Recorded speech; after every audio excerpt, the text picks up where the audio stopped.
Fala aí, rapaziada do nosso canal do Palmeiras, trazendo mais um vídeo aqui no nosso canal.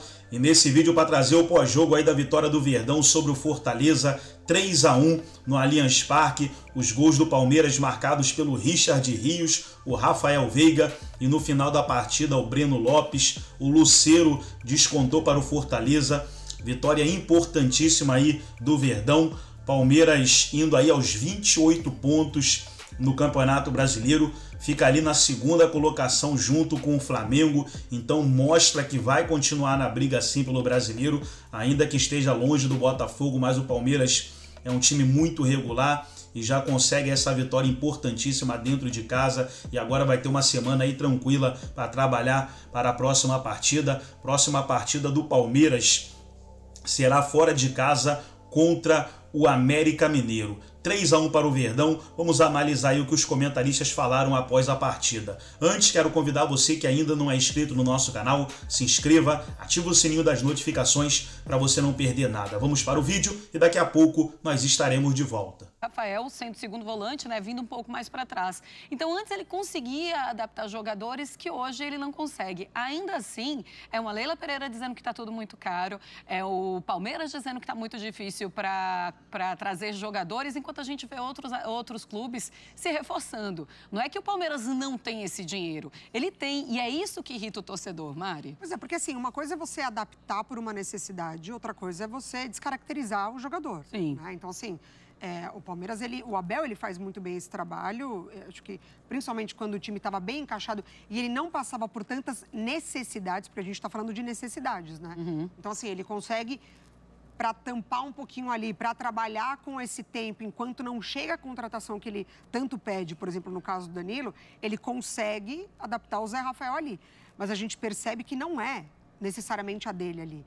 Então, assim, eu acho que entre as adaptações que o Abel ele consegue fazer e o Palmeiras, não sei se passa pela diretoria, imagino que muito passa pela diretoria, confiou demais na sua base para ter já essa reposição imediata. E aí a gente está falando de um processo, né? A gente está falando assim, o Palmeiras ele prepara muito bem, o Palmeiras trabalha muito bem com a base e tem uma conversa muito alinhada, né? Praticamente com todos os setores, diretoria, base, o time principal, mas o futebol ele pede mais agilidade, ele pede já mais uma coisa imediata. Então, assim, ele perde duas peças muito importantes da sua engrenagem.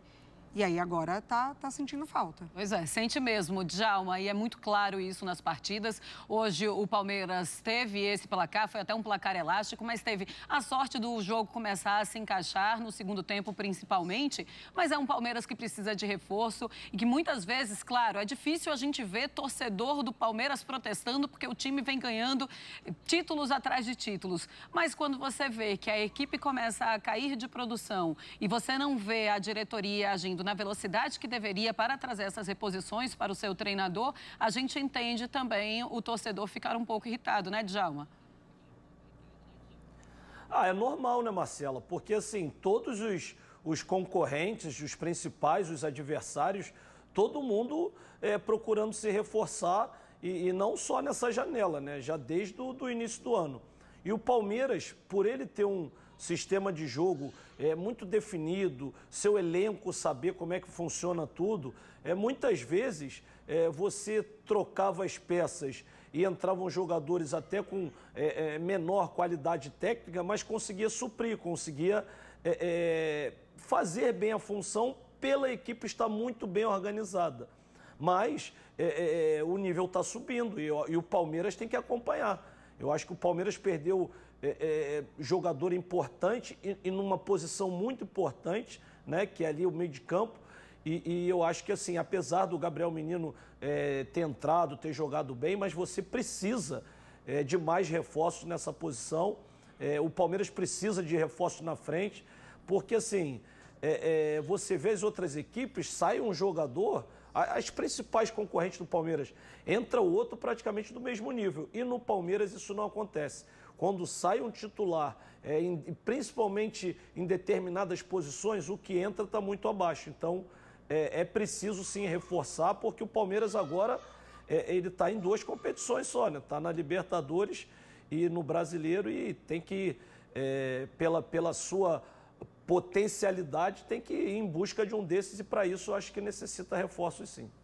Dá para ficar nessas duas competições com o que tem ou precisa reforçar?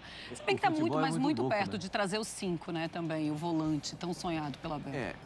O volante é o primeiro nome desde sempre, né? Primeiro nome desde sempre. Um atacante de velocidade, porque a necessidade está aí, né? O Dudu tá com problema na panturrilha.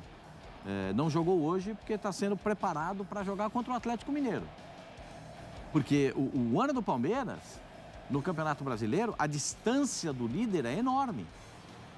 É muito longa. Hoje, veja como o futebol, Marcela, é muito, às vezes até cruel. Porque hoje, o Palmeiras, de maneira nenhuma, poderia empatar essa partida. Ele tinha que ganhar. Não tinha outra alternativa. Tinha que ganhar. Isso criou a obrigação da vitória. E consegue uma vitória no momento em que o Palmeiras precisava dela. É fácil explicar. Porque o Palmeiras tem um confronto contra o Atlético Mineiro na Libertadores da América. E se o Palmeiras não passar na Libertadores da América, dois gigantes se enfrentam, Palmeiras e Atlético. Se o Palmeiras não passar na Libertadores da América, o que vai restar para o Palmeiras? O Campeonato Brasileiro. E aí o Palmeiras não está entre os 4 melhores do campeonato. Não está na briga direta pelo título. Imagina o tamanho da cobrança da torcida em cima de uma possibilidade que acaba se desgastando, se esgarçando ao longo da temporada que começou bem. Então, o futebol às vezes é até cruel nesses instantes, mas essa crueldade no futebol é a demonstração, muitas vezes, de que o elenco tem que caminhar junto com aquilo que pensa o treinador, junto com aquilo que pensa a diretoria. O Palmeiras não pode abrir mão, eu penso assim, né? Que o Palmeiras não pode abrir mão de ser o primeiro brasileiro 4 vezes campeão da Libertadores da América. Qual é o sonho do Palmeiras? Ser o primeiro brasileiro campeão 4 vezes da Libertadores. Perfeito. É uma ideia boa? Precisa o quê? Reforçar o time, melhorar o treinador. A diretoria pode falar do Arthur também, né? Mas assim, precisa de mais, não dá para ficar com o Arthur, né? Só o Arthur não basta. Não basta. Só o Arthur não basta. Foi uma ótima contratação. Foi, né? claro, é verdade, é verdade. A gente analisa, foi uma ótima contratação. Tanto que tá aí, é titular. Assim, muito, ótimo jogador. E encaixou muito bem, realmente, assim. Talvez um ponto ali que o Abel falou, bom, ufa, pelo menos aqui eu já não tenho mais com o que me preocupar, né? Porque o Arthur entrou e ali é a dele e ninguém tasca, né? Agora, assim, o Palmeiras, ele, no meu ponto de vista, assim, ele deu um pouco de sorte nesse sorteio da Libertadores, porque ele pega um Atlético com muita dificuldade, assim. É claro que é um jogo muito grande, tudo pode acontecer, mas quando a gente analisa ali, né? Eu acho que o Palmeiras pensando no que vem depois, porque, né, vai afunilando, fica cada vez mais difícil, vai ter... A sorte de estar fora de Copa do Brasil é que tem essa semana, né? Para pensar, pensar em Libertadores. Mas vai enfrentar um Atlético que está passando por muitas dificuldades, que precisou praticamente dar um reset ali, né? No seu trabalho coletivo para encaixar numa nova proposta de treinador e de ideia, por exemplo. Mas, assim... quando a gente fala, talvez, de uma temporada, o Palmeiras já conquistou coisas nessa temporada, já conquistou coisas, né, inclusive diante de um Flamengo. Sim. Quando a gente pensa numa temporada em que pode acontecer do Palmeiras não conquistar outros títulos, eu acho que o torcedor também fica pensando numa possibilidade de que, assim, o Palmeiras faz muito esforço para manter esse elenco vitorioso, e a Leila faz promessas, né, ninguém vai sair, não vou liberar Dudu, não vou liberar Veiga, não vou... Enfim, só que aí se o time já não começa a brigar entre os favoritos ali, o torcedor já começa a pensar no que vem na sequência, né? Ô, Djalma, você gostou do time que o Abel Ferreira coloca em campo hoje? Com o Menino no banco, com o John, com o Marcos Rocha na titularidade, o Mike no banco. Como é que você analisou essa equipe do Abel Ferreira? Na verdade, Marcela, a única coisa que me surpreendeu um pouco foi o Menino no banco, né? Eu acho que o Mike ali e o Marcos Rocha sempre tem um revezamento, né? O Marcos Rocha sempre foi titular há muito tempo, perdeu a posição ultimamente, mas é um cara que é de confiança, um cara que sempre cumpre a função dele. Agora, o Menino, sim, que eu esperava de começar jogando. O John, muito em função da ausência do Dudu e das poucas opções que o Palmeiras tem, porque o John, eu acho ele mais um meia atacante do que um jogador de velocidade pelo lado, né? O Breno Lopes tem mais essa característica, mas, de repente, pela qualidade do John, prefiro o John. Eu acho assim, dentro do que o Abel tinha, eu achei normal a escalação, só com a surpresa do Menino no banco. A gente já vai falar sobre as polêmicas dessa partida, mas também... Então tá aí, pessoal, foi o pós-jogo da vitória do Palmeiras sobre o Fortaleza, 3-1 no Allianz Parque. Vitória importantíssima aí do Palmeiras. Palmeiras subindo na tabela, 28 pontos agora no Campeonato Brasileiro. Gostou do vídeo? Deixa o seu like, se inscreva no canal, ativa o sininho das notificações. Forte abraço a todos e até nosso próximo vídeo aqui no nosso canal do Palmeiras.